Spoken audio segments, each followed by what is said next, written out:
मेरा ये मानना है कि आप अपने जब घर से निकलो तो पहला व्यक्ति जो भी आप अपना एक नियम बनाओ कि मैं घर से जब निकलूंगा मुझे कोई भी जरूरतमंद दिखाई देगा मैं उसकी हेल्प करूंगा।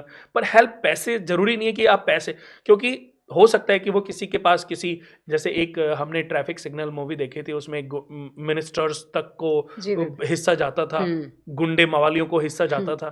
तो भिखारी तो बेचारे ये बढ़ते जा रही है, हमारे भीख देने की वजह से भिखारी बढ़ते जा रहे हैं। तो जाने अनजाने देखा जाए तो हम पाप कर रहे हैं, हम पुण्य कहाँ कर रहे हैं?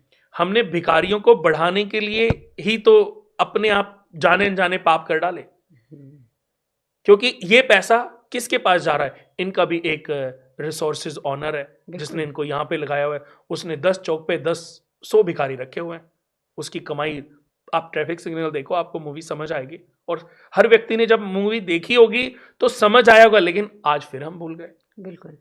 फिर हमें यार ये आ गया, शायद इसको भीख देने से हमारा कुछ अच्छा हो जाएगा।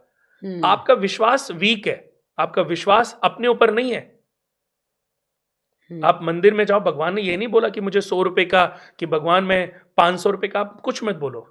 आप भगवान के साथ पूरे विनम्रता के साथ, विश्वास के साथ माथा टेको, बिना पैसे के भी वो आपको फल देंगे।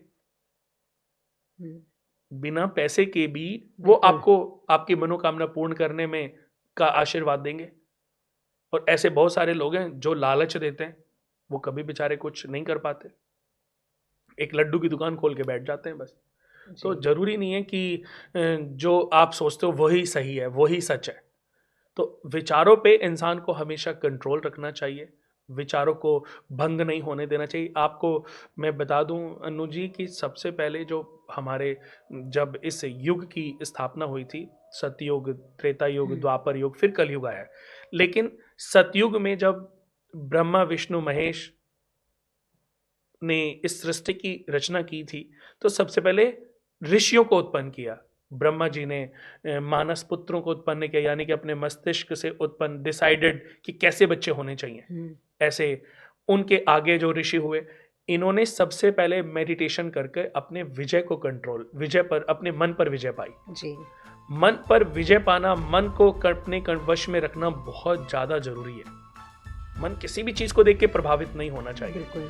मन अगर आपका स्थिर हो गया तो समझ लीजिए आप दुनिया के सबसे, आपने बहुत बड़ी विजय पा ली है इस युग पर जी।